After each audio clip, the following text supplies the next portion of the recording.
नमस्कार। प्राइम समाचारमा स्वागत छ। म दृष्टिवाणी धेताल र म सरोज कोइराला। सुरु गरौं अहिलेसम्मका प्रमुख समाचारबाट। कोरोना संक्रमण दरमा कमी, आज 12,338 जना संक्रमित। त्रिवी र लोकसेवाको परीक्षा स्थगित। एसई अन्यलमा नियन्त्रणमा सरकार कडाई गर्दै। तीनै तहका चुनावबारे सत्ता गठबन्धन भित्र घनीभूत छलफल। संघ र स्थानीय मध्ये कुन पहिला गर्ने भन्नेमा विवाद। संविधानको गलत व्याख्या नगर्न कानूनविदको चेतावनी। पर्यटन मन्त्रालयले गुरु योजना अन्तर्गत लुम्बिनीमा व्यापारिक प्रयोजनका लागि रिसोर्ट खोल्न दिएपछि चौतर्फी विरोध। मन्त्री आले भन्छन् नियम अनुसार नै दिएको हुँ। प्रधान न्यायाधीशको राजीनामा माग्दै आन्दोलनरत नेपाल बारको कार्यक्रम कमजोर बन्दै आजदेखि भर्चुअल अन्तर्क्रिया। विरोधका कार्यक्रमबारे पदाधिकारी बीचमै मतभेद। कोरोना कहरमा पेट्रोलियम पदार्थको मूल्य बढाएपछि सर्वसाधारण मर्कामा। विद्यार्थीद्वारा प्रधानमन्त्री देउवाको पुतला दहन, घाटा भएकाले बाध्य भएको निगमको जवाफ। इन्डोनेसियाको राजधानी परिवर्तन हुने, प्राकृतिक प्रकोपले दुःख दिएपछि हालको राजधानी जकार्ता छोडेर नुसन्तारा सहर लैजाने विधेयक पारित। र पोखरामा आजदेखि सुरु 20औं आहा रारा गोल्ड कपमा विभागीय टिम एपीएफद्वारा आयोजक सहारा क्लब 2-0 ले पराजित।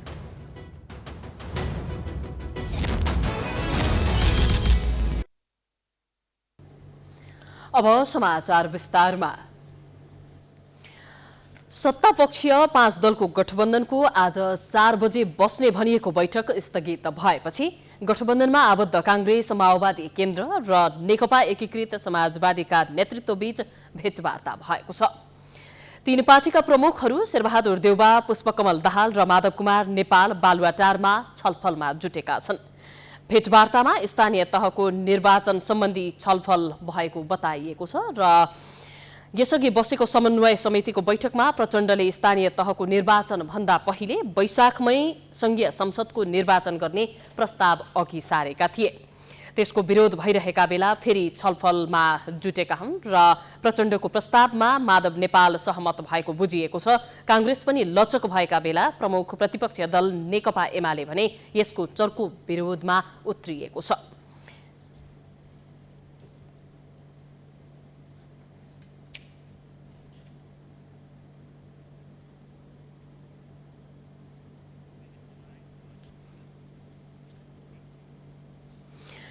यसैबीच हामीलाई थप जानकारी गराउनका लागि हाम्रा संवाददाता केशवराज जोशी प्रत्यक्ष रूपमा जोडिनु भएको छ। केशवजी,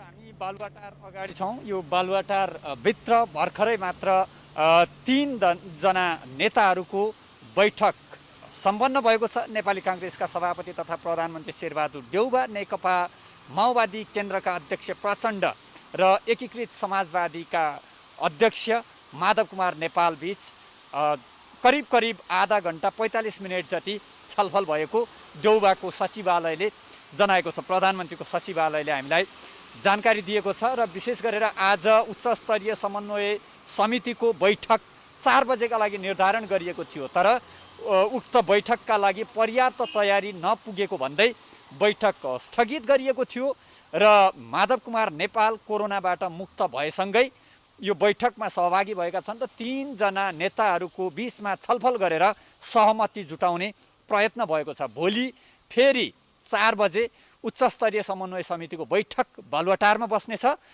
आज 4 बजेका लागि डाकिएको बैठक भोलि 4 बजे बस्नेछ र उक्त बैठकले विशेष गरेर यसअघिको बैठकमै स्थानीय तहको निर्वाचन समयमै निर्धारित संवैधानिक र प्रचलित ऐन कानुनको सीमाभित्रै रहेर सम्पन्न गर्ने जुन किसिमको अनौपचारिक सहमति जस्तो भएको थियो। तत्पश्चात नेकपा माओवादी केन्द्रका अध्यक्ष प्रचण्डको एउटा अभिव्यक्ति आयो र प्रचण्डले विशेष गरेर स्थानीय तहको निर्वाचन भन्दा अगाडि संघीय संसदको निर्वाचन गर्नुपर्ने धारणा राखेका थिए। उक्त प्रस्तावले विभिन्न किसिमको हलचल पनि पैदा गरेको छ नेपाली राजनीतिमा र नयाँ सिराबाट एउटा बहस पनि सुरुवात भएको छ। नेपाली कांग्रेस, सत्तासीन नेपाली कांग्रेसभित्रै यो विषयलाई लिएर विभिन्न किसिमका विरोधका आवाजहरू सुनिन थालेका छन्। नेपाली कांग्रेसका महामन्त्री गगन थापा ले यसको विरोध गरेका छन्। संविधानको सीमाभित्रै, ऐन कानुनको सीमाभित्रै रहेर निर्वाचन गर्नुपर्ने, स्थानीय तहको निर्वाचन गर्नुपर्ने आशयको ट्विट गरेका छन् गगन थापाले र भनेका छन् हामी संविधान मिचियो भनेर, संविधान मिचिएको विरुद्धमा बनेको यो सरकार हो र यो सरकारले संविधान मिच्दैन। र रमेश लेखकसँग हामीले नै कुरा गरेका छौँ। रमेश लेखकले पनि जेठ 5 अघि नै स्थानीय तहको निर्वाचन हुनुपर्ने स्पष्ट धारणा राखेका छन् र विशेष गरेर यदि सङ्घीय निर्वाचन अथवा प्रदेश निर्वाचन गर्ने हो भने जेठ 5 धन्यवाद र जेठ 5 अघि नै, जेठ 5 सम्ममा स्थानीय तहको निर्वाचन। हस्, धन्यवाद जानकारीका लागि केशवजी। यति बेला सत्तापक्षीय 5 दलको गठबन्धनको 4 बजे बस्ने भनिएको बैठक स्थगित भएको छ र बैठक भोलि 4 बजे बस्ने भनिएको छ। अब बाँकी प्रसङ्ग। 3 तहका चुनावहरू कहिले गर्ने भन्ने चर्चा राजनीतिक वृत्तमा चल्न थालेसँगै कानुनी वैधताका प्रश्नहरू उब्जिन थालेका छन्। निर्वाचन आयोगले स्थानीय तहको निर्वाचन वैशाख 14मा गर्ने गरी मिति तोक्न सरकारलाई सुझाव दिइसकेको छ। स्थानीय तहको चुनाव पहिला गर्ने कि प्रतिनिधि सभाको भन्ने बहस पनि सुरु भएको छ। कतिपय राजनीतिक फोरममा त नेताहरूले नै एकैपटक 3 तहको निर्वाचन गर्नुपर्ने धारणा समेत राख्दै आएका छन्। एक रिपोर्ट। कार्यकाल सकिएको 6 महिनाभित्र निर्वाचन गर्नुपर्ने संविधानमा लेखिए पनि स्थानीय तहको निर्वाचन सम्बन्धी ऐन 2073 को दफा 3 मा म्याद सकिनुभन्दा 2 महिना अघि निर्वाचन गर्नुपर्ने व्यवस्था गरेका कारण स्थानीय तहको निर्वाचन नै वैशाखमा वा अन्य कुनै समयमा भन्ने प्रश्न पेचिलो बनेको छ। स्थानीय तहको पहिलो चरणको निर्वाचन 2074 वैशाख 31 गते भएकोले यसको कार्यकाल 2079 वैशाख 30 गते समाप्त हुन्छ। यस्तै दोस्रो चरणको निर्वाचन 2074 असार 14 गते भएकाले 2079 कार्तिक 30 गतेसम्म र तेस्रो चरणको निर्वाचन 2074 असोज 2 गते भएकोले चैत 2 गतेसम्म जनप्रतिनिधिको कार्यकाल कायम रहने देखिन्छ। संविधानलाई आधार मानेर हेर्दा स्थानीय तहको अबको निर्वाचन 2079 असोज 3 देखि कार्तिक 30 गतेसम्ममा गराउनुपर्ने, अन्यथा असंवैधानिक हुने र निर्वाचनले कानुनी मान्यता नपाउने संवैधानिक कानुनका जानकारहरू बताउँछन्। पहिलो त 3 चरणमा गर्दा संवैधानिक वैधता हुन्छ होइन। एकैपटक एउटै चरणमा गर्ने हो भने 6 महिनासम्ममा 3टै चरणका भएका छन्, त्यसलाई चाहिँ एक्सटेन्सन गर्न सकिन्छ र त्यही बिचमा एउटा चाहिँ 79 साल असोजको 3 गतेदेखि मङ्सिरको 4 गतेसम्म 5 गते कार्यकाल सबै 6 महिनाको समाप्त हुने हुनाले पहिलो चरणको त्यही बिचमा जुनसुकै दिनमा पनि स्थानीय तहको निर्वाचन हुन सक्छ। यो 79 साल असोजको 3 देखि मङ्सिरको 4 गतेसम्म स्थानीय तह त्यहाँसम्म गर्नुपर्ने हुन्छ। त्यसभन्दा पर धकेल्न पनि सकिँदैन र 79 साल वैशाखमा पनि स्थानीय तहको निर्वाचन गर्न सकिँदैन। 3 तहको निर्वाचन फरक फरक मितिमा भएकाले सोही अनुसार पदावधि पनि फरक फरक मितिमा सकिँदैछ। संविधानमा भएको व्यवस्था अनुसार जनप्रतिनिधिहरूको पदावधि सकिएको 6 महिनाभित्र निर्वाचन गर्ने हो भने मङ्सिरसम्म स्थानीय तहको निर्वाचन गरिसक्नुपर्ने संवैधानिक बाध्यता छ। प्रदेश सभाको माघ 4मा र प्रतिनिधि सभाको फागुन 2 मा मात्रै कार्यकाल सकिने भएकाले 3 तहको निर्वाचन एकै पटक र प्रतिनिधि सभाको पहिला र स्थानीय तहको पछि गराउने राजनैतिक छलफलले वैधानिकता नपाउने कानुनविदहरू बताउँछन्। फैसलालाई मान्नु पर्यो, संविधानलाई मान्नु पर्यो। संविधान हिजोका चाहिँ निर्वाचन भएका अगाडि र पछाडिका चाहिँ निर्वाचनलाई पनि मान्नु पर्यो। त्यही मौसमी कार्यकाल सुरु भयो हुनाले अब चाहिँ होइन स्थानीय तहको पछि धकेल्ने र सङ्घ र प्रदेशको पहिला गर्ने, यसलाई उल्टाउनु पर्छ भन्ने कुरा चाहिँ यो उहाँहरूको राजनीतिक कुरा होला, तर संविधान बालले दिँदैन, संविधानले दिँदैन, कानुनले दिँदैन र सर्वोच्चको फैसलाले पनि दिँदैन। स्थानीय तहको निर्वाचन सम्बन्धी ऐन 2073 को दफा 3 मा म्याद सकिनुभन्दा 2 महिना अघि निर्वाचन गर्नुपर्ने कानुनी व्यवस्था संविधानको धारा 225, 215 र 216 सँग स्वत बाजिने भएकाले वैशाखमा स्थानीय तहको निर्वाचन वैधानिक हुने देखिँदैन। अर्कोतिर संविधानको धारा 85 मा संविधान बमोजिम अगावै विघटन भएकोमा बाहेक प्रतिनिधि सभाको कार्यकाल 5 वर्ष हुने व्यवस्था गरिएकाले फागुन 2 अघि प्रतिनिधि सभा र माघ 4 अघि प्रदेश सभाको निर्वाचन घोषणा भएमा वैधानिकताको प्रश्न उब्जिने निश्चित छ। कानुन त झन्डै 1 वर्षको फरकमा हुने 3 तहको निर्वाचन एकैसाथ हुने कि 2 पटक भन्नेमा दलहरूले आफ्नो स्वार्थमा धारणा सार्वजनिक गर्ने गरेका छन्। 2047 मा स्थानीय तहको नेतृत्व गर्न आएका जनप्रतिनिधिको कार्यकाल आगामी जेठमा सकिँदैछ। निर्वाचन आयोग जेठ 5 गतेभित्र स्थानीय तहको निर्वाचनका लागि मिति तोक्न सरकारसँग आग्रह गर्दा सत्ता गठबन्धन भने सङ्घीय निर्वाचनपछि मात्रै स्थानीय तहको निर्वाचन भन्ने छलफलमा छ। तर पूर्व प्रमुख निर्वाचन आयुक्त भने संविधान, कानुन र लोकतान्त्रिक अभ्यास विपरीत दलहरूलाई नजान सुझाव दिन्छन्। एक रिपोर्ट। निर्वाचनसँग सम्बन्धित कानुनमा व्यवस्था भए अनुसार आगामी जेठ 5 गते भित्र स्थानीय तहको निर्वाचन गर्नुपर्ने बाध्यता छ। यही बाध्यताका कारण निर्वाचन आयोग एकै चरणमा वैशाख 14 गते अथवा वैशाख 14 र 20 गते गरेर 2 चरणमा स्थानीय तहको निर्वाचन गर्न सकिने प्रस्ताव अघि सारेर सरकारलाई दबाब दिइरहेको छ। तर सत्तारूढ गठबन्धनमा रहेका दलहरू भने स्थानीय तह भन्दा पहिले संघीय निर्वाचन गराउने पक्षमा कसरत गरिरहेका छन्। नेकपा माओवादी केन्द्रका अध्यक्ष पुष्पकमल दाहाल प्रचण्डले वैशाखमा संघीय निर्वाचन गर्न प्रस्ताव गरेपछि दलभित्र नयाँ बहस सुरु भएको छ। निर्वाचन सम्पन्न गर्नका लागि 120 दिनको समय आवश्यक पर्छ। आयोग स्थानीय तहको निर्वाचनको कुरा गर्दा सत्ता साझेदार दल संघीय निर्वाचनका कुरा गरिरहेका छन्। तर 2074 सालमा स्थानीय, प्रदेश र संघीय निर्वाचन गराउने जिम्मेवारी पाएका पूर्व प्रमुख निर्वाचन आयुक्त डाक्टर अयोधी प्रसाद यादव भने त्यो गल्ती नगर्न सुझाव दिन्छन्। अहिलेसम्म एउटा आवधिक निर्वाचनको सुनिश्चितता नभएको अवस्थामा फेरि अहिले प्रतिनिधि सभा, पार्लियामेन्ट, सार्वभौम सत्ता संसद जुन छ त्यसको निर्वाचन अर्ली इलेक्सन गराउँदाखेरि यो राम्रो मेसेज दिँदैन। यो लोकतन्त्रलाई संस्थागत गर्ने, स्थायित्व दिने, दिगोपन दिने, लोकतान्त्रिक अभ्यासको आधारमा देशलाई राजनीतिक, आर्थिक, सामाजिक विकास गर्नेतिरको यो एउटा प्रश्नवाचक चिन्ह खडा हुन जान्छ। यसमा सत्तारूढ गठबन्धनको अर्को प्रस्ताव छ 3 चरणका निर्वाचन एकैसाथ गरौँ, तर त्यो सम्भव छैन। व्यवस्थापन, सुरक्षा, दलीय सहभागिता, मतदाता शिक्षा र मतदान केन्द्रदेखि निर्वाचन प्रणालीका दृष्टिकोणले पनि गाह्रो छ। फोर्स इलेक्सन गराउनु हुँदैन। फोर्स इलेक्सनले के गर्छ भने फार्स इलेक्सनलाई क्रिएट गरिदिन्छ। त्यसकारण के हो भने यी सबै कुराहरूलाई पनि विचार गर्नुपर्छ। डेमोक्रेटिक इलेक्सन हुनु पर्यो, फ्री फेयर इलेक्सन हुनु पर्यो, मतदाताहरूको पूर्ण सहभागिता हुनु पर्यो। त्यसकारण खुसी खुसी हाँसी हाँसीकन मतदान गर्न सक्ने वातावरण बनाउनु पर्यो। यो महत्त्वपूर्ण हो। र यस्तै किसिमको फोर्स इलेक्सन गरेर एकै चरणमा सबै निर्वाचन गराउने किसिमबाट अब अगाडि बढ्नु सान्दर्भिक हुँदैन, उचित हुँदैन। स्थानीय सरकार सञ्चालन ऐन 2074 मा जननिर्वाचित पदाधिकारी बाहेक अन्य कुनै तौरले स्थानीय सरकार सञ्चालन तथा व्यवस्थापनको वैकल्पिक व्यवस्था छैन।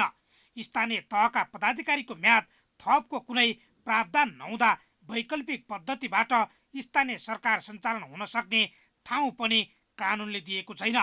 संविधान, कानुन र लोकतान्त्रिक अभ्यास अनुसार नै पहिले स्थानीय तहको निर्वाचन गर्न पूर्व प्रमुख आयुक्त यादव सुझाव दिन्छन्।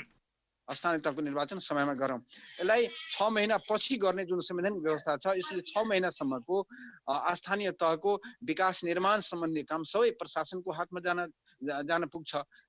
र यो निर्वाचन पनि एउटा सुनिश्चित आवधिक निर्वाचन पनि सुनिश्चित हुँदैन। त्यसकारण आग्रह छ कि स्थानीय तहको निर्वाचन समयमै सम्पन्न गरौँ। पहिले सङ्घकी स्थानीय निर्वाचन भन्ने हरेक राजनीतिको दलमा आफ्नै स्वार्थ होलान्। तर पहिलो प्राथमिकतामा रहेको स्थानीय निर्वाचनलाई पछि धकेल्दै संसदको अर्ली इलेक्सन गर्न खोज्नुभन्दा कानुन नै संशोधन गरी निर्वाचनको मिति तोक्ने अधिकार निर्वाचन आयोगलाई नै दिने हो भने दलीय स्वार्थभन्दा ऐन, कानुन र विधि सम्बद्ध प्रक्रिया अघि बढ्ने देखिन्छ। नेकपा माओवादीका अध्यक्ष तथा सत्ता गठबन्धनका प्रमुख नेताहरूमध्ये प्रचण्डले स्थानीय निर्वाचन अघि संघीय संसदको निर्वाचन गर्न प्रस्ताव गरेपछि नेपाली राजनीतिमा नयाँ बहस छेडिएको छ। यो विषयमा प्रमुख प्रतिपक्ष दल नेकपा एमाले सहमत हुने छाँटकाँट त छैन नै, अझ सत्ता गठबन्धनभित्रै सहमति जुट्ने सम्भावना कमजोर बनेको छ। एक रिपोर्ट। पहिलो चरणमा वैशाख जेठमा संघीय संसदको निर्वाचन गरी कार्तिक मङ्सिरमा स्थानीय तहको निर्वाचन गर्ने प्रचण्डको प्रस्तावको चर्चा भइरहेकै अवस्थामा नेपाली काङ्ग्रेसका महामन्त्री गगन थापाको ट्विट आएको छ। थापाले अहिलेका गाउँ वा नगर सभाहरूको कार्यावधि सकिनु पूर्व नै स्थानीय तहले नयाँ कार्य समिति पाउनुपर्ने संवैधानिक व्यवस्था नाग्न नहुने प्रश्न पारेका छन्। संविधान बचाउनका लागि बनेको सरकारले संविधान नमिच्ने उनको भनाइ छ। योभन्दा थप प्रष्ट हुने गरी नेपाली काङ्ग्रेसका नेता तथा संवैधानिक कानुनका ज्ञाता रमेश लेखकले जेठ 5 अघि कुनै पनि हालतमा स्थानीय तहको निर्वाचन हुनै पर्नेमा जोड दिएका छन्। संविधानको एउटा धारा मात्रै टेकेर यसअघि केपी शर्मा ओलीले गरेको संसद विघटनबाट समेत पाठ सिक्दै संवैधानिक सीमाभित्रै स्थानीय तहको निर्वाचन गर्नुपर्ने लेखकको धारणा छ। माननीय केपी शर्मा ओलीजी प्रधानमन्त्री भएको बेलामा उहाँले संविधानको एउटा धाराको पनि एउटा वाक्यांशलाई हेरेर प्रतिनिधि सभा विघटन गर्नुभयो। प्रतिपक्षी दलहरू सबै त्यो अदालत पुगे, त्यो विघटनलाई निरस्त गरियो भने अहिले पनि यदि प्रतिनिधि सभामा पनि सहमति हुन सकेन भने विषयवस्तु अदालत जान सक्छ है र त्यो अनिश्चितताको भुभरीमा पर्न सक्छ।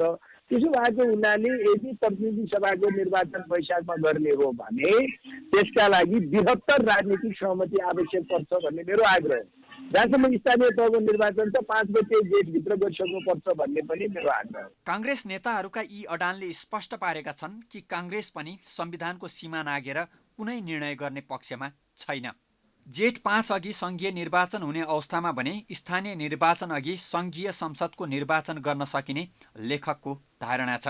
प्रचण्डको प्रस्ताव र त्यसमा कतिपय सत्ता गठबन्धनका नेताहरूको मौन समर्थनलाई एमाले भने सरकारको संघीय निर्वाचन गर्ने चाहना भन्दा पनि चुनावबाट भाग्ने चालबाजीको रूपमा अर्थ्याएको छ। एमालेको अहिलेको धारणा के हो भने संविधान कानुन र नियमले दिएको विधिलाई तलमाथि पारेर कुनै पनि विकल्पमा हामी जान सक्दैनौँ। त्यो भनेको कुरा के हो भने यो जेठको 5 गते मध्यरातबाट चाहिँ स्थानीय तह खाली हुन्छ, स्थानीय सरकारमा कोही पनि रहँदैनन्, जहाँबाट जनताले घर दैलोबाट सेवा पाउने, सरकारको सेवा पाउने भनेको थियो त्यो खाली हुन्छ। त्यसलाई खाली नगर्ने गरी कुनै पनि प्रस्ताव आउँछ भने त्यो सोध्न सकिने कुरा भयो। तर त्यो के आएका कुराहरू चाहिँ भरपर्दा छन् र भन्ने चाहिँ बारेमा जिज्ञासा हाम्रो एमालेको सबै नेताहरूको हो। एमालेका कतिपय नेताहरू तीनै तहको निर्वाचन एकैपटक गर्ने शर्तमा एमाले सहमत हुन सक्ने तर स्थानीय तहको निर्वाचन नगर्ने कुनै प्रस्ताव एमालेलाई स्वीकार नहुने बताउँछन्। प्रमुख प्रतिपक्षी दल एमाले संसद चल्न नदिएकाले नयाँ जनादेशमा जाने र संसदलाई प्रभावकारी बनाउने उद्देश्यले प्रचण्डको उक्त प्रस्ताव आएको माओवादीका नेताहरू बताउँछन्। माओवादी संसदीय दलका प्रमुख सचेतक देव गुरुङका अनुसार प्रचण्डको सो प्रस्तावमा गठबन्धनका दलहरूमा सहमति जुटाउने प्रयास हुनेछ। गठबन्धनमा सहमति जुटेपछि राष्ट्रिय सहमतिका लागि एमालेसँग कुरा हुनेछ। एमाले पनि यो प्रस्तावमा सहमत हुने गुरुङको विश्वास छ। यो चाहिँ तपाईको यो सिस्टम विफल हुने सिद्धिनै दिशातर्फ गइरहेको अवस्थाप्रति चिन्ता प्रकट गर्दै राष्ट्रियतामाथि नै खतरा पैदा हुन सक्ने अवस्थालाई चिन्ता प्रकट गर्दै के गरी सहमति जुटाउन सकिन्छ भनेर चाहिँ वर्कआउट गर्ने क्रममा विविध विकल्पहरू प्रस्तावहरू उठ्ने क्रममा चाहिँ यी प्रस्तावहरू पनि उठेका चाहिँ छन्।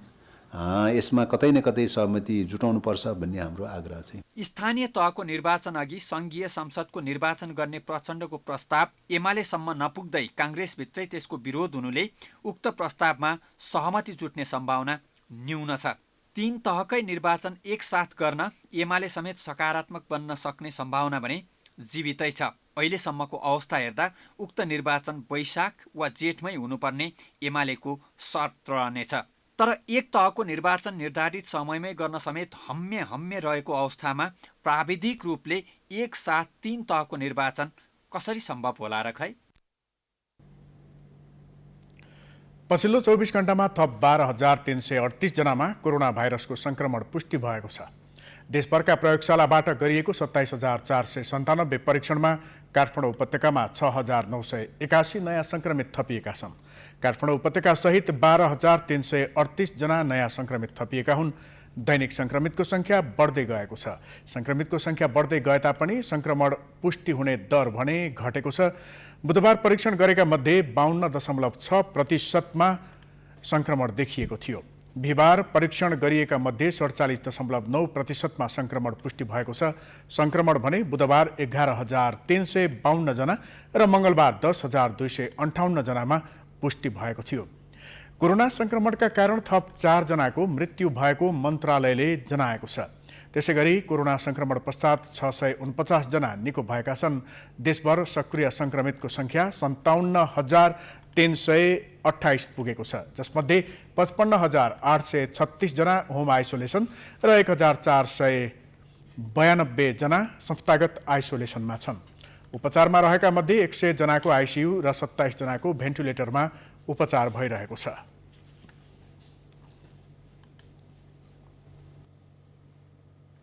स्वास्थ्य मन्त्रालयले अबको एक साता कोरोना संक्रमणको उच्च जोखिम हुने बताउँदै दैनिक 15,000 देखि 20,000 सम्म संक्रमित थपिन सक्ने प्रक्षेपण गरेको छ। दैनिक थपिएका संक्रमितसँगै अस्पतालहरूमा बिरामीको चाप समेत बढ्न सक्ने निश्चित छ। दोस्रो लहरमा संक्रमितले उपचारको अभाव झेल्नु परेको अवस्थामा तेस्रो लहरका लागि पर्याप्त मात्रामा छन् त व्यवस्था। एक रिपोर्ट। कोरोना भाइरसको नयाँ भेरिएन्ट ओमिक्रोनको संक्रमण तीव्र गतिमा फैलिएको छ। पहिलो र दोस्रो लहरमा पुष्टि भएका मध्ये तेस्रो लहरमा दैनिक थपिने संक्रमित निकै धेरै छन्। कोरोना भाइरस संक्रमणको शंका लागेर भन्दा पनि वैदेशिक रोजगारीका लागि जाने तथा अन्य कामका सिलसिलामा परीक्षण गराएकाहरूमा संक्रमण देखिएको छ। भीडभाडजन्य क्रियाकलाप रोकिएको छैन। खोप केन्द्रमा भएका भीडभाड रोकिएको छैन। खोप केन्द्रको भीडभाडले घर घरमा संक्रमण फैलिरहेको छ। नागरिक संक्रमणको जोखिमलाई बेवास्ता गर्न बाध्य छन्। म नर्मल भएर आएँ, कोहीसँग यहाँ बसेँ, सोसल डिस्टेन्स छैन एक त अन्त मैले पनि यहाँ पोजिटिभ भएर गइरहेछ कि सबै मान्छे आफ्नो चिन्जान मान्छेहरूलाई भित्र घुसाउँदै लगाउने। कोही मान्छे बिहान 4 बजेदेखि कुरेको प्रब्लम यो त भएन नि सिस्टम। परीक्षणको दायरा बढाउने र संक्रमणको लक्षण देखिएका तथा संक्रमितको सम्पर्कमा आएकाहरूमा परीक्षण गर्ने हो भने 30 देखि 40% अर्थात् अबको 2 साताभित्र 40 लाख नागरिक संक्रमित हुन सक्ने स्वास्थ्य मन्त्रालयका सचिव डाक्टर रोशन पोखरेल बताउँछन्। संक्रमित बढेसँगै अस्पतालमा भर्ना हुने दर समेत बढ्न सक्ने आंकलनसहित आवश्यक पूर्वाधारको तयारी गरिएको हुँदा अस्पतालहरूमा बिरामीको चाप बढे पनि दोस्रो लहरमा जस्तो बेड तथा अक्सिजनको अभाव नहुने पोखरेलको दाबी छ। 2 देखि 3 हप्तामा अराउन्ड 30 देखि 40% पपुलेसनलाई यो चाहिँ कोभिड-19 लाग्न सक्छ भन्ने छौँ हामी ओमिक्रोन। त्यो कारणले गर्दाखेरि हामी सचेत हुनु पर्यो, हामी बच्नु पर्यो र यसबाट चाहिँ हामीले अर्कोमा सार्न भएन। बुढापाकाहरूमा अथवा उमेर भएका वयस्क मानिसहरूमा र बच्चाहरूमा यो सार्न सकेनौँ भने हामी देशलाई बचाउन सक्छौँ। परीक्षण गरेका मध्ये आधा भन्दा धेरैलाई कोरोना भाइरसको संक्रमण पुष्टि हुने गरेको छ। खोपको 2 मात्रा लगाएका तथा बुस्टर डोज लगाएका नागरिक समेत संक्रमित भएका छन्। संक्रामक रोग विशेषज्ञ डाक्टर अनुप सुवेदी अहिले संक्रमण हावाको माध्यमबाट नै फैलिरहेको बताउँछन्। संक्रमण अझै फैलिदो अवस्थामा रहेको हुँदा अबको 1 महिनाभित्र विशेष सावधानी अपनाउन उनको सुझाव छ। जसरी यत्रो संख्यामा संक्रमित भएको छ नि, त्यो चाहिँ हावाबाट सर्ने भाइरसबाटै भएको हुनुपर्छ भनेर बुझ्नुपर्छ क्या। अनि हावाबाट सर्ने भनेको चाहिँ त्यो यो अरू प्राय रुगाखोकीहरू जुन हामीले भन्छौँ इन्फ्लुएन्जा लगायत रेस्पिरेटरी अरू भाइरसहरू, तिनीहरू चाहिँ थुक्का ठुला छिटाहरूबाट सर्छन्। अनि ती चाहिँ त्यसरी एकैचोटि यत्रो धेरै मान्छेलाई एकैचोटि सङ्क्रमित गराउने सम्भावना तिनीहरूको हुँदैन, क्षमता हुँदैन क्या। त्यसमा यसरी यत्रो समुदायमा मान्छे सबैलाई रुगाखोकी लागिरहेको छ, हरेक परिवारमा छ भन्ने भयो भने चाहिँ यो चाहिँ हावाबाट सर्ने भाइरस हो। अनि अहिले हावाबाट सर्ने भाइरस भनेको कोरोना भाइरस हो। अहिले देशभर 8,202 isolation bed, 3,846 high dependency unit oxygen सहित एचडियू, 2,897 वटा आइसियू, 1,800 भेन्टिलेटर, देशभर 98 वटा अक्सिजन उत्पादन गर्ने अक्सिजन प्लान्ट रहेको र उक्त प्लान्टसँग दैनिक 27,496 सिलिन्डर उत्पादन गर्ने क्षमता रहेको मन्त्रालयले जानकारी दिएको छ। अहिलेसम्मका संक्रमितको अवस्था हेर्ने हो भने अस्पतालमा बिरामीको चाप देखिएको छैन, तर दैनिक हजारौंको संख्यामा संक्रमित बढ्दै जाँदा अबको केही दिनमा अस्पतालमा बिरामीको चाप बढ्ने निश्चित छ। संक्रमित थपिएका मध्ये 1 भाग संक्रमितको मात्रै स्वास्थ्य अवस्था जटिल हुने हो भने देशभर भएका स्वास्थ्य संरचनाले धान्न सक्ने अवस्था छैन। समाचारको सिलसिला जारी छ, हामी विश्रामपछि आउँछौं। विश्रामपछि स्वागत छ। अब बाँकी समाचार।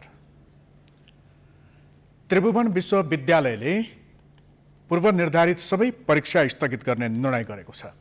परीक्षा नियन्त्रण कार्यालयले बिहिबार एक सूचना जारी गर्दै माघ 9 गतेदेखि अर्को सूचना प्रकाशित नभएसम्मका लागि सबै परीक्षा स्थगित गर्ने निर्णय गरेको हो। कोरोना संक्रमण बढ्दै जाँदा त्रिविका परीक्षा नरोकिएको भन्दै चौतर्फी रूपमा परीक्षा स्थगित गर्न माग भएको थियो। त्यसैगरी लोकसेवा आयोगले लिखित परीक्षाहरू माघ मसान्तसम्म स्थगित गरेको छ। आयोगको आज बसेको बैठकले लिखित परीक्षाहरू माघ 11 देखि माघ मसान्तसम्मका लागि स्थगित गर्ने निर्णय गरेको हो। माघ 11 गतेदेखि उपसचिवको परीक्षा तय भएको थियो। सङ्गठित संस्थाका परीक्षाहरू पनि यही बीचमा तय भएका थिए। ती परीक्षाहरू हाललाई स्थगित भएका छन्। माध्यमिक तहको परीक्षा यसै के हुने भन्ने बारे सरकारले अझै पनि ठोस निर्णय दिन सकेको छैन। आगामी चैत्रमा हुँदै आएको यसै परीक्षा केही समय कोरोना महामारीका कारण प्रभावित भएको थियो। यस वर्ष परीक्षा बोर्डले वैशाखमा परीक्षा गर्ने भने पनि सो अनुसार परीक्षा हुन कठिन देखिएको छ। एक रिपोर्ट। माध्यमिक शिक्षा परीक्षा कक्षा 10 एसई परीक्षा के गर्ने भन्ने विषयमा निर्णय नहुँदा विद्यार्थी, शिक्षक तथा अभिभावक अन्योलमा परेका छन्। विगतमा राष्ट्रिय परीक्षा बोर्डबाट मङ्सिरमै एसईको तालिका सार्वजनिक हुने गरेको थियो। तर यस वर्ष के गर्ने भन्ने निर्णय समेत अझै भएको छैन। तालिकासँगै प्रश्नपत्र निर्माण, उत्तर पुस्तिका छपाई गरी परीक्षाको समय नजिकिँदा प्रश्नपत्र छपाई हुने गरेको थियो।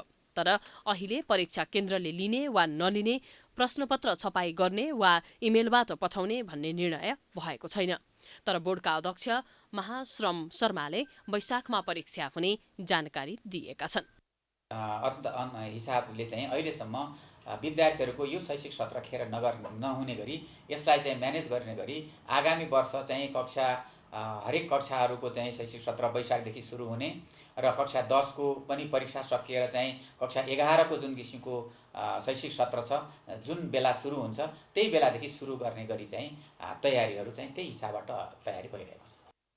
यसैमा वर्षेनी झण्डै 5 लाख विद्यार्थी सहभागी हुने गरेका छन्। यसपटक पनि 5 लाख भन्दा बढी विद्यार्थीहरू कक्षा 10 मा अध्ययनरत छन्। प्रश्नपत्र हार्ड प्रति छपाई गरी प्याकिङ गरी पठाउन 1 महिना भन्दा बढी लाग्ने गरेको छ। सहज परिस्थितिमा यसअघिका एसई चैत्रमा सञ्चालन हुँदै आएको थियो। यसपटक भने कोरोना महामारीलाई ध्यानमा राख्दै मेलबाट प्रश्नपत्र वितरण गर्ने सोचमा बोर्ड रहेको अध्यक्ष शर्माको भनाइ छ। प्रदेश अन्तर्गत चाहिँ बराबर किसिमको एउटै किसिमको स्ट्यान्डर्डका प्रश्नपत्र हुने गरी त्यो हिसाबबाट चाहिँ प्रश्नपत्र उपलब्ध गराएर प्रदेश स्तरमा चाहिँ कोबाट चाहिँ प्रदेश स्तरबाट नै नतिजा प्रकाशन गर्ने, प्रदेश स्तरमा नतिजा तयार गर्ने र चाहिँ त्यो किसिमको नतिजा चाहिँ निकाल्ने त्यस्तो खालको प्रोभिजन चाहिँ हामीले तयार गरिरहेका छौँ। र त्यसो भएको कारणले पनि अहिलेको परिस्थितिमा यो परीक्षाको सन्दर्भमा एसई परीक्षा के हुन्छ, कहिले हुन्छ भन्ने कुराहरूमा कुनै किसिमको कन्फ्युजन राख्न आवश्यक छैन। बोर्डले एकिन मिति नतोकिदिँदा विद्यार्थीहरू परीक्षाको तयारी गर्ने कि नगर्ने भन्ने विषयमा अन्योलमा देखिएका छन्। यता बोर्ड पनि कोरोना महामारीका कारण के गर्ने भन्ने अन्योलमा देखिएको छ। क्यामेरामा आशिष खनालका साथमा दीक्षा गौतमको रिपोर्ट। नारायणहिटीमा खोल्न थालिएको क्याफेटेरियाको संरचना नै भत्काएर पछिल्लो समय चर्चामा आएका पर्यटन मन्त्री प्रेमबहादुर आलेले लुम्बिनीमा रिसोर्ट खोल्न दिएको खुलासा भएको छ। लुम्बिनी विकास कोषको गुरु योजना विपरीत विपासनाको नाममा रिसोर्ट खोल्न दिएकामा विरोध सुरु भएको हो। एक रिपोर्ट। पुस 20 गते लुम्बिनी पुगेका लुम्बिनी विकास कोषका अध्यक्ष समेत रहेका पर्यटन मन्त्री प्रेमबहादुर आलेको अध्यक्षतामा बसेको कोषको बैठकले संसारा वेलनेस नामक कम्पनीलाई लुम्बिनी विकास कोषभित्र रिसोर्ट सञ्चालन गर्न दिने निर्णय गरेसँगै चर्को विरोध सुरु हुन थालेको छ। संसार वेलनेस कम्पनी उद्योग वाणिज्य महासङ्घका पूर्व अध्यक्ष सुरज वैद्यको कम्पनी हो। यो निर्णय मङ्सिर 11 गते भए पनि यसलाई गोप्य राखिएको छ। लुम्बिनी विकास कोषले पनि यो सूचना बाहिर ल्याउन चाहेको छैन। यसअघि वैद्य आफै लुम्बिनी विकास कोषको उपाध्यक्ष रहँदैदेखि लुम्बिनीभित्र होटल बनाउने योजना तयार गरे पनि सफल नभएको बुझिएको छ। उनी आफैले बनाएको योजना पटक पटक सरकार फेरिँदा पनि सफल भएको थिएन। संसारा वेलनेसले लुम्बिनी ग्रामस्थित श्रीलङ्काको पिलग्रिमेज हाउससँग जोडिएको क्याम्पियन ग्राउन्डको जग्गा रिसोर्ट सञ्चालनका लागि उपलब्ध गराउन लुम्बिनी विकासको सामु प्रस्ताव गरेको हो। उक्त प्रस्तावमा मेडिटेसन सञ्चालन गर्ने, मेडिटेसनको लागि आउने पाहुनाहरूको आवासको लागि रिसोर्ट सञ्चालन गर्ने उल्लेख गरिएको छ। तर जापानिज वास्तुविद प्रोफेसर केन्जो टाङ्गेले बनाएको लुम्बिनी विकास गुरु योजनामा भने 4 बिघा क्षेत्रमा फैलिएको क्याम्पेन ग्राउन्डमा 8वटा कोठा, खुल्ला स्थान, शौचालय, क्याम्प फायर र पिकनिक स्पट राख्ने उल्लेख छ। यता पर्यटन मन्त्री आलेले भने मापदण्ड अनुसार नै सुरज वैद्यको कम्पनीलाई उक्त स्थान दिन थालिएको दाबी गरेका छन्।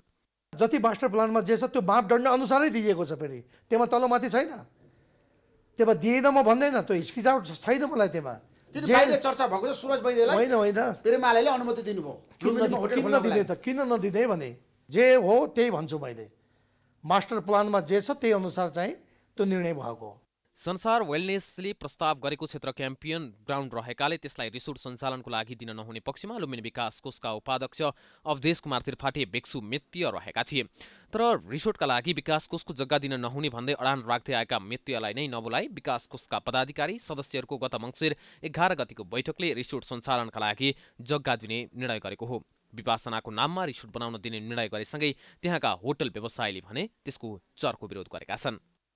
अब हाम्रो त्यसमा चाहिँ लुम्बिनीको कुनै पनि कामहरू गुरु योजनाभन्दा बाहिर कुनै पनि कामहरू हुन्छ भने त्यसमा चाहिँ हाम्रो स्थानीयहरूको एकदमै विरोध छ र त्यसमा पनि एउटा विपස්සना भनेर तपाईँको त्यसलाई विपස්සनाको हेतुले जुन रिसोर्ट बनाउने सोच गरिएको छ त्यो चाहिँ लुम्बिनी होटल सङ्घले त्यसलाई पूर्ण रूपले विरोध गर्छ र त्यस चाहिँ स्थानीय लगायत सम्पूर्णको विरोध छ। हिजो हामीले त्यो जग्गा चाहिँ हाम्रो पुस्ताहरूले यो सब लुम्बिनीको वरिपरि जति पनि जग्गाहरू दिएका छौँ त्यो चाहिँ हामीले मन्दिर र गुम्बाहरू बनाउन दिएको हो। यो होइन कि हामीले आज तपाईँको रिसोर्ट र गेस्ट हाउसहरू बनाउन भनेर त्यो जग्गा दिएको होइन। संसार वेलनेस नामक कम्पनीले मेडिटेसन सञ्चालन गर्ने र मेडिटेसन गर्न आउनेहरूलाई बस्ने सुविधासहितको रिसोर्ट सञ्चालनका लागि प्रस्ताव पेश गरेकाले त्यसको विस्तृत परियोजना माग गर्ने तयारी विकास कोषको छ। तर यो एउटा विषयान्तर गर्ने बाहेक अरू केही नभएको कतिपयको भुसाइ छ।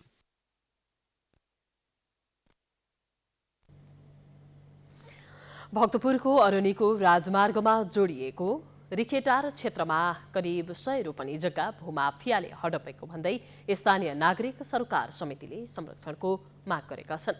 बिहिबार काठमाडौँमा पत्रकार सम्मेलन गर्दै समितिले भक्तपुर सूर्यविनायक नगरपालिका 9 स्थित सार्वजनिक जग्गा भूमाफियाले हडपेको भन्दै संरक्षण गर्न माग गरेका हुन्।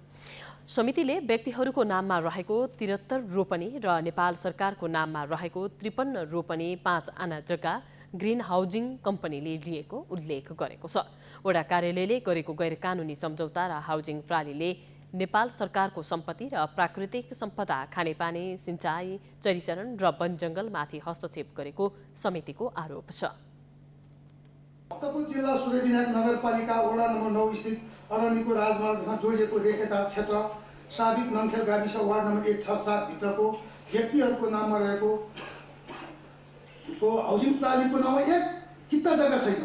सूर्यविनायक नगरपालिका वडा नम्बर 9 भक्तपुरका वडा अध्यक्ष श्री उपेन्द्र राज केसी र ग्रिन भिलेज हाउसिङ प्रणालीका प्रतिनिधि बीच गैर कानुनी मिति समेत नभएको गोप्य सम्झौता भई वडा कार्यालयले नेपाल सरकारको नाममा रहेको 53 रोपनी 5 आना जग्गा हाउसिङ प्रणालीलाई उपलब्ध गराएको बेहोरा अनुरोध गर्दछु। सदस्य खत्रीले अबको केही दिनमा पनि हाउजिङको काम नरोकिएमा कानुनी रूपमा अगाडि बढ्ने चेतावनी दिएका छन्।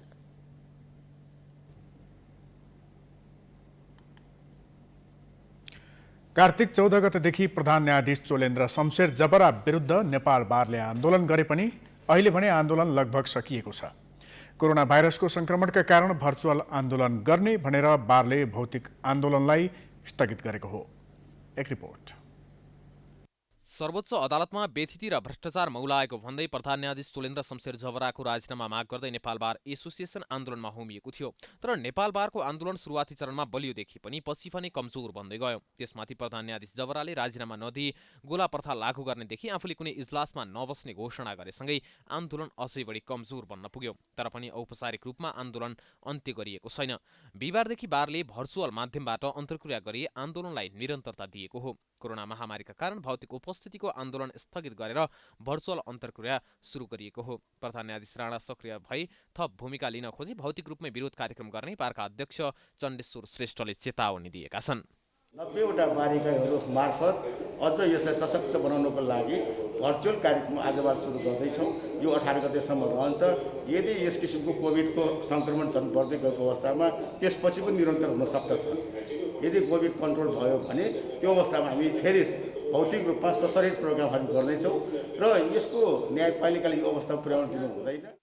त्यसो त यो आन्दोलनप्रति नेपाल बारकै पदाधिकारीले असन्तुष्टि जनाएका थिए, जसका कारणले पनि आन्दोलन कमजोर बन्दै गयो। नेपाल बार एसोसिएसनका कोषाध्यक्ष रुद्र पोखरेलले प्रधान न्यायाधीश चोलेन्द्र शमशेर जबरा विरुद्धको महाअभियोग वा राजीनामाको विषय अब समाप्त भएको भन्दै प्रधान न्यायाधीशले बेन्चमा बस्न सुरु गर्नुपर्ने बताउँछन्। उनले प्रधान न्यायाधीश जबरालाई काम गर्न नदिने भन्ने कुरै नहुने पनि तर्क गरे। अबको यो देखिएका यी घटनाक्रमहरूले गर्दा प्रधान न्यायाधीशले अब राजीनामा दिनुको कुनै अर्थ छैन। यो राजीनामाले न्यायपालिकामा देखिएका समस्या समाधान हुँदैन। त्यसो प्रधान न्यायाधीशको राजीनामा अब टर्यो, उहाँले राजीनामा दिनुपर्ने उहाँले अब राजीनामा आवश्यकता दिनुपर्दैन। छैन। उहाँले अब राजीनामा माग्या हो, दिनु भएन। उहाँलाई वैधानिक रूपले टेस्ट गर्ने भनेको पार्लियामेन्टले हो, पार्लियामेन्टले त्यो गर्न सकेन, गरेन। नगरिसकेपछि उहाँ वैधानिक रूपले अहिलेको नेपालको प्रधान न्यायाधीश हो। त्यसो भएको हुनाले गर्दा राजीनामाको अध्याय अब समाप्त भयो। पछिल्लो समय आन्दोलन कमजोर बन्दै जाँदा कोरोनाको बहाना बनाएर नेपाल बारले आन्दोलनको स्वरूप परिवर्तन गरेको छ। बुधबार विज्ञप्ति निकालेर बार महासचिव लीलामणि पौडेलले माघ 6 गतेदेखि माघ 18 गतेसम्मका लागि आन्दोलनको स्वरूप फेरिएको जानकारी दिएका हुन्। विज्ञप्तिका अनुसार आन्दोलनको स्वरूप परिवर्तन भएर अब भर्चुअल माध्यमबाट व्यापक अन्तर्क्रिया गरी आन्दोलनलाई निरन्तरता दिइनेछ। तर आन्दोलन कमजोर भएको र सकिएको विषयलाई भने बारका अन्य पदाधिकारी स्वीकार गर्दैनन्। सकिने कुरै भएन नि, यो त निरन्तर छ। कहिले हामीले भर्चुअलबाट गर्छौँ, आन्दोलन त निरन्तर छ। र कोभिड सकिन साथ अलिकता शारीरिक सुरक्षाको जब हामीलाई चाहिँ महसुस हुन्छ, त्यति बेला हामी फेरि कार्यक्रमको यो मोडालिटीलाई पनि चेन्ज गर्न सक्छौँ। प्रधान न्यायाधीश चोलेन्द्र शमशेर जबराको राजीनामा माग्दै नेपाल बारले गत कार्तिक 14 गतेदेखि निरन्तर आन्दोलन गर्दै आए पनि अन्य सङ्घ संस्थाबाट उनीहरूले साथ भने पाएनन्। अझै विभिन्न राजनीतिक दललाई बारम्बार गुहार मागे पनि राजनीतिक दल मौन बसिन्दा बारको आन्दोलन कमजोर बन्न पुग्यो। समाचारको सिलसिला अझै जारी छ, हामी विश्रामपछि आउँछौँ। विश्रामपछि स्वागत छ। अब आर्थिक समाचार।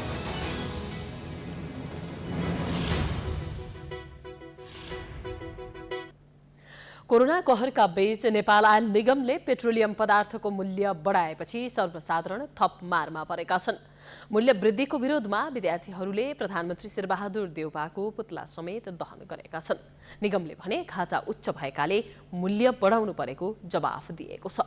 एक रिपोर्ट। नेपाल आयल निगमले बिहिबारदेखि लागू हुने गरी पेट्रोल, डिजेल र मट्टीतेलको मूल्य प्रति लिटर 3-3 रुपियाँ बढाउने निर्णय गरेको हो। पेट्रोलियम पदार्थको मूल्य वृद्धिको असर अन्य वस्तुमा पनि देखिने भन्दै सर्वसाधारणहरू चिन्तित भएका छन्। सरकारले पेट्रोलियम पदार्थको मूल्य बढाएपछि दैनिक जीवनयापनमा पनि यसको असर देखिने उपभोक्ताहरूको भनाइ छ। उनीहरूले निरन्तर हुने पेट्रोलियम पदार्थको मूल्य वृद्धिको विकल्प खोज्नुपर्ने बताएका छन्। तपाईको अब तेल हाल्दाखेरि अब 2500 पर्ने तेल अब चाहिँ 4000 पर्न थालिसक्यो। अब अहिलेको अवस्थामा न गाडीको भाडा बढ्छ, न अब चाहिँ चढ्नेलाई नि गाह्रो, चलाउने नि गाह्रो। कोठा भाडा चाहिँ घर बेटिल जा भन्न लागिसक्यो। यत्तिकै पनि हाम्रो पैसाहरू यत्तिकै महँगो भइरहेछ हैन। त्यही माथि देशको ऋण माथि थपिरहेछ, त्यही माथि आफ्नो हाम्रो पकेट खर्च पनि यसमै चाहिँ तिर्नुपर्ने छ। सरकारले के यसको बारेमा के गर्नुपर्ने हो, खासमा देखेर पनि अनदेखा यस्तो गर्छ। निगमले पनि अन्तर्राष्ट्रिय बजारमै वृद्धि भएकाले नेपालमा पनि वृद्धि गरिएको जनाएको छ। निगमका प्रवक्ता विनित मणि उपाध्यायले 15 दिनमा 2 अर्ब रुपैयाँ घाटा भएकाले मूल्य बढाउन बाध्य भएको जवाफ दिएका छन्। हामीले 16 डिसेम्बरमा जुन मूल्य प्राप्त गर्यौं इन्डियन आयल कर्पोरेसनबाट, त्यो मूल्यलाई पनि जोडेर हेर्दाखेरि क्युमुलेटिभ लस चाहिँ हामीलाई कति पुग्ने अवस्था आयो भने हामीले मूल्य समायोजन नगर्दाखेरि 1 लिटर पेट्रोलमा 13 रुपियाँ 18 पैसा, 1 लिटर डिजलमा 8 रुपियाँ 81 पैसा र 1 सिलिन्डर एलपिजीमा 646 रुपियाँ 16 पैसा चाहिँ हाम्रो क्युमुलेटिभ लस आयो हाम्रो हिसाबमा। त्यसपछि त्यसले गर्दाखेरि सरदरमा 15 दिनमा 2 अर्ब 24 करोड भन्दा बेसी चाहिँ हामीलाई निगमलाई घाटा हुने अवस्था आयो। निगमले चालु आर्थिक वर्षमै 3 पटक मूल्य वृद्धि गरेको छ भने मूल्य वृद्धि पछि भने घाटा भने भइरहने जनाएको छ। यता मूल्य वृद्धिको विरोधमा विद्यार्थीहरूले प्रधानमन्त्री शेरबहादुर देउवाको पुतला दहन गरेका छन्। अनिरासिब्यू निकट विद्यार्थीहरूले बिहिबार काठमाडौँको अमृत साइन्स क्याम्पस अगाडि पेट्रोलियम पदार्थको मूल्य वृद्धिको विरोधमा प्रधानमन्त्रीको पुतला दहन गरेका हुन्। मूल्य वृद्धिको विरोधमा नाराबाजी गर्दै प्रधानमन्त्रीको पुतला दहन भएपछि प्रहरीले हस्तक्षेप गरेको थियो। विद्यार्थीहरूले मूल्य वृद्धि फिर्ता गरौँ, सरकार बिउझेला हल्ला नगरौँ, देउवा सरकारको ठूलो उपलब्धि, अत्यावश्यक सामानहरूको चरम मूल्य वृद्धि लगायतका प्लेकार्ड प्रदर्शन गरेका थिए। कोरोना महामारीका बीच दैनिक उपभोग्य सामग्रीहरूका साथै पेट्रोलियम पदार्थको मूल्य वृद्धि भएकाले बाध्य भएर आन्दोलन गर्नु परेको अनिरासिब्यू अस्कलका अध्यक्ष रुद्रहरि पोखरेलले बताए। योभन्दा अगाडि पनि अब दैनिक उपभोग्य सामानहरूमा चाहिँ अब जनता विद्यार्थी मजदुर सबैजनाले चाहिँ ठेक्न नसक्ने गरी मूल्यवृद्धि भएको छ। यसको विरुद्धमा हामीले चाहिँ नेपाल आयल निगमले बुधबार मध्यरातिदेखि लागू हुने गरी पेट्रोल, डिजेल र मट्टीतेलमा प्रति लिटर 3 रुपियाँको दरले मूल्यवृद्धि गरेको थियो। काठमाडौँ उपत्यकामा पेट्रोलको मूल्य प्रति लिटर 139 रुपियाँ पुगेको छ भने डिजेल र मट्टीतेलको मूल्य प्रति लिटर 122 रुपियाँ पुगेको छ। अब अन्तर्राष्ट्रिय समाचार।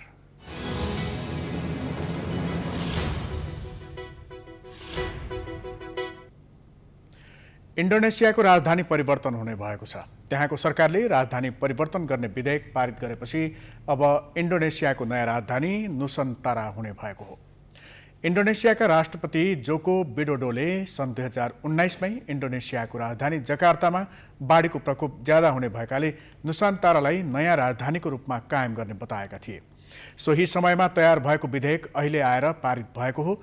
राष्ट्रपति विडोडोले राजधानी परिवर्तन गर्नुको मुख्य कारण पर्यावरणीय समस्या र बढ्दो वित्तीय अस्थिरता रहेको बताएका छन्।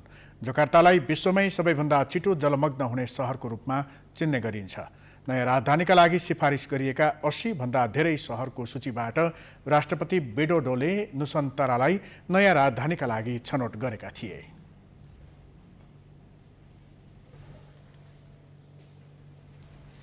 अब खेलकुद समाचार।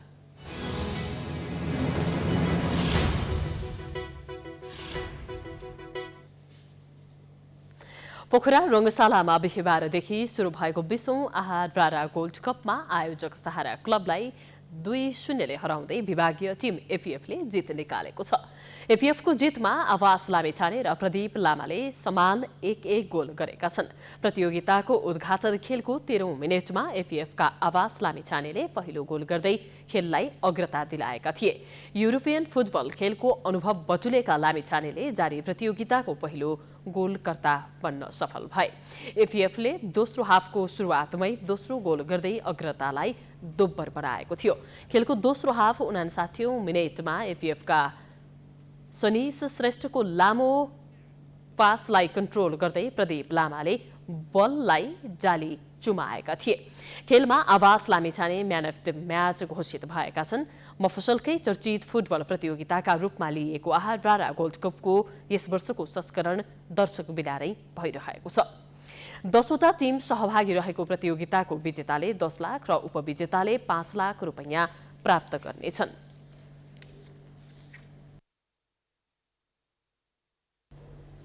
यससँगै हामी समाचारको अन्त्यमा आइपुगेका छौँ। जाँदा जाँदै प्रमुख समाचार पुनः एकपटक।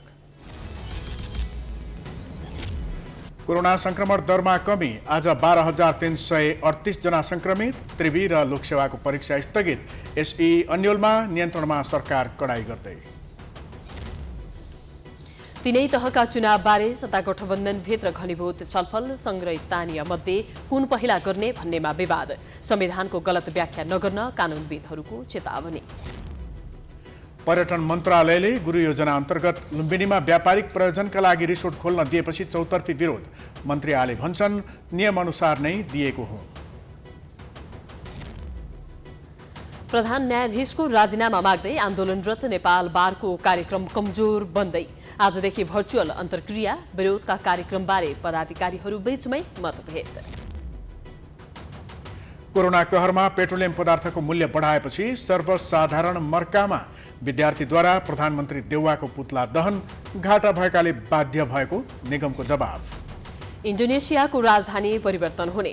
प्राकृतिक प्रकोपले दुःख दिएपछि हालको राजधानी जकार्ता छोडेर नुसन्तारा सहर लैजाने विधेयक पारित। र पोखरामा आजदेखि सुरु 20औं आहारा गोल्ड कपमा विभागीय टिम एपीएफद्वारा आयोजक सहारा क्लब 2-0ले पराजित।